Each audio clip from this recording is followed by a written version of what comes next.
কিছুই নেই। তুই ভয়ের কি বুঝবি? আগে থেকে এসবের ভয় কাটিয়ে ফেলেছিস নাকি? এই কি হয়েছে রে? কি আর হবে, তোমার নাতনি সুরঙ্গাতে ভূতের ভয় পাচ্ছে। ও বুঝেছি, তাহলে তুই যা, আমি দেখছি। এই রে, ফুলসজ্জা যেখানে থেমে যাবে সেখানে একটু জোর করে কথা বল। তারপরে কি করতে হবে আমি বাইরে থেকে সব বলে দিই।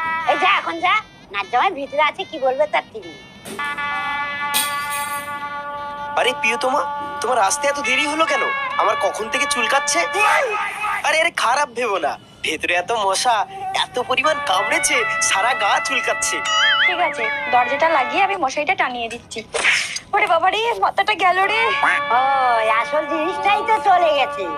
নাতনি যেটাই না, মাথা যখন গেছে বাকিটাও চলে যাবে। আরে ওটা আমার ঠাকুমা।